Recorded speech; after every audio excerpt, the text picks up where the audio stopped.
Hello, everyone, and thank you for joining us for this webinar today. My name is Ashley Wheeling, and I am a Customer Success Manager here at Engineering Design Systems.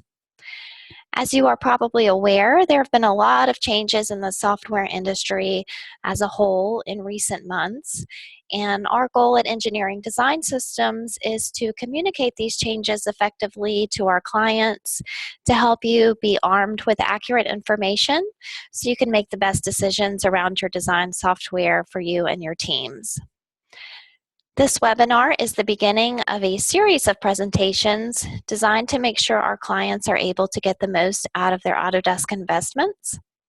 We value your business and your feedback, and if there are any topics you would like to see in a future webinar, please don't hesitate to share that request with us. Today I will be walking you through how to manage users in Autodesk account. This topic is intended for administrators of Autodesk software, such as contract managers and software coordinators, and we'll talk more about what those roles are in just a moment. There are many tools and benefits available for administrators in Autodesk account, and today I'll specifically be addressing how to set up users and assign access to products and services. First, I'll provide an overview of who should set up users and why we recommend that every administrator do this. I will review the roles and capabilities that are available for each Autodesk contract, and then we'll go through step-by-step instruction for adding users and assigning access to products. At the end, we'll have time for questions and answers. Attendees are in listen-only mode, so please enter your questions in the chat field as they arise, and we'll do our best to address those. And if there are any questions that we aren't able to answer, we'll follow up with you after the webinar. So whether you are managing subscription licensing, maintenance plan licensing, or both, setting up users can provide your team with useful benefits. Managing users will also become increasingly important going forward as more and more Autodesk products and services are user-based. So who should set up users? We recommend that all Autodesk administrators set up users. Managing users is actually required for some products and license types, while it can provide optional added benefits for others. Currently, user setup is required to access standalone subscription products, web support, and cloud services. While user setup is not required to access products with a network deployment or for standalone maintenance plan licensing, you can still set up users in these cases, and we encourage you to do so because you'll be able to give access to the benefits of web support and cloud services. And these are benefits that are included in your Autodesk contract, but again, you can only take advantage of them if you assign access in Autodesk account. If you're not sure what license type you have, please give us a call or an email, or just make a note in the chat field and we'll help you with that. Before we go through the instructions, I want to define some of the Autodesk roles and terminology. So there are three major roles available for any Autodesk contract. You have the contract manager, the software coordinator, and the user. The contract manager is the primary administrative role for the contract, so they can add users, assign access and permissions, and they're also a user by default. The software coordinator is a secondary administrative role who is assigned by the contract manager.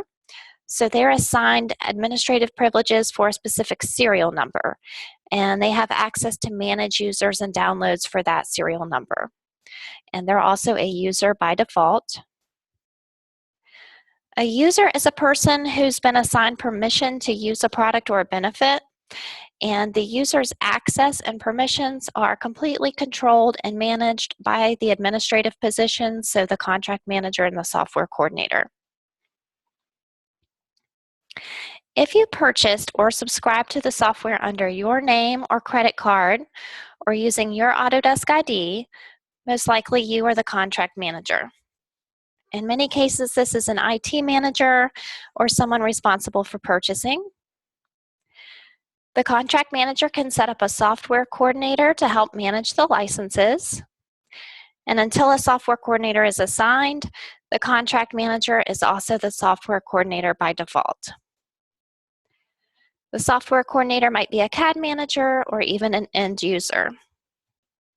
And both you and the software coordinator can set up users. Each contract can have one contract manager, one software coordinator per serial number, and as many users as your license supports. If you need to make changes to any of the administrative assignments, you can do this using the Autodesk Virtual Agent at ava.autodesk.com, or give us a call and we'd be happy to make these changes for you. So once you've identified your team roles, you'll need to gather some information to get prepared for setup. First, you'll want to ask your users a few questions. You want to ask them if they have an existing Autodesk account. So for anyone that's going to be using the software or associated with the software, find out if they have an existing Autodesk account. If they do, you want to be sure to gather the information in the next step that is associated with their existing account. Otherwise, you may create a duplicate account, and this can cause some delay in accessing your benefits. Second, you'll gather first names, last names, and email addresses for these users. So once you have this information, you will sign into your Autodesk account. New subscribers, be sure to log in from the link in the Get Started email from Autodesk. This will ensure that you're using the user ID that is connected to your new products. Existing customers can log in with their existing Autodesk ID at manage.autodesk.com. Next, you'll determine if the contract manager or the software coordinator will be using the product. If they will, the contract manager is already assigned access to the first seat of software and the software coordinator to the second seat, if there is one, by default, and you can move forward with adding additional users if needed or with downloading. If the contract manager or the software coordinator will not be using the product, you will need to remove access from them to make the seats available for your users, which you will add shortly. So once you're signed in, you will select Management in the top menu. In the left navigation, click on Users. Click Edit Access next to the contract manager's name, and the Edit Access dialog box will open. Locate the new product or service, and you will uncheck the Assign box for that product or service. And then you'll click Save, and you can remove access from the software coordinator using these same steps if you need to do that.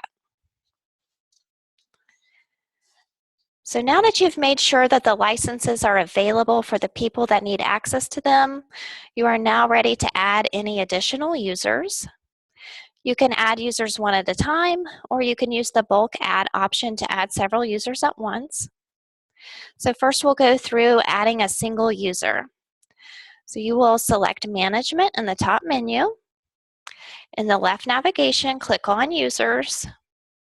Click the Add button to activate the Add Users window.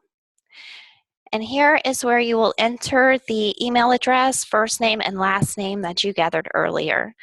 Again, be sure to enter the information that's associated with the user's existing Autodesk account if they have one. And if their user ID already exists, this step is going to link that user to your subscription contract.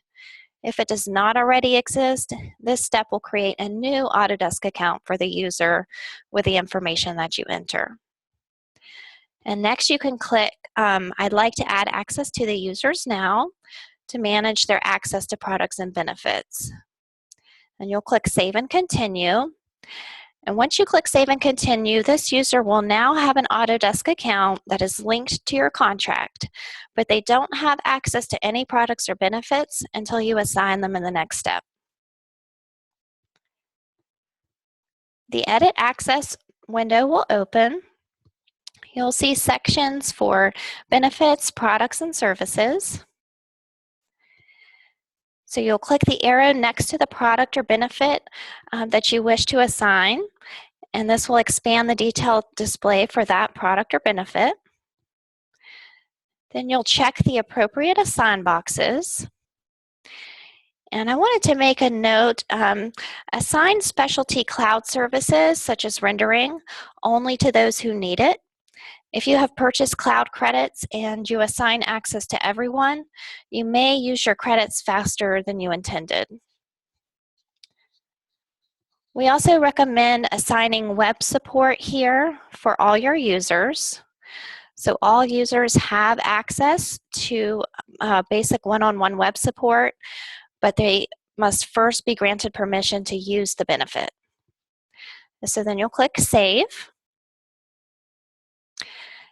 So that completes adding a single user.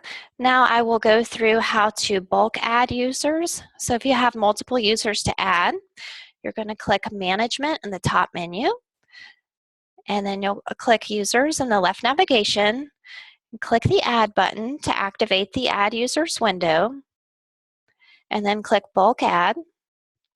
And here you can actually type or paste a list of names, and there's an example provided that shows the formatting that you'll want to follow when you enter your entries in the field there. And you can check, I'd like to add access to the users now to manage access to products and benefits. But please note that when you do a bulk add and you check, I'd like to add access to the users now, all users will be assigned identical permissions and access. So if you wish to have access to benefits individualized, it's best to add these users separately using the single add method we just went through earlier, or you can uncheck this box to add access now, and then you can edit the access individually. Click Save and Continue. Again, all users will now have access to an Autodesk account, but they will not have access to any products or benefits until you assign them in the next step. If you chose to assign access to users now, the Edit Access window will open. Click the arrow to expand the detail display for each benefit and product to make assignments to the users. You will assign the access by pulling down the Actions menu item for each of the appropriate products and services to assign benefits for these users as a group. And then you'll click Save. And your users will be notified by email of any addition to a contract or change in their benefits at the email address that's associated with their new user ID. I also wanted to explain that you can make changes to any of these assignments or delete a user if you need to. So assignments can easily be edited and users can also be deleted. If you need to unassign a product from a user, you would simply uncheck the Assign box for the product in the Edit Access window for that user. If you need to delete a user, you can do this by clicking the X to the right of the Edit Access option for the user that you wish to delete. And it's a good practice to unassign any products or benefits from that user before deleting them. So this concludes the step-by-step instruction for adding users and assigning access. At this time, I'm going to check for any questions that are in the chat field and answer those. Okay, it looks like we don't have any questions in the chat field at this time. So I would like to thank everyone for attending the webinar. I hope that you discovered some new tools. A recording of this will be emailed to you for future reference. And please feel free to reach out to us if you have any questions or you need assistance navigating your account. And thanks again, and we look forward to seeing you at future events.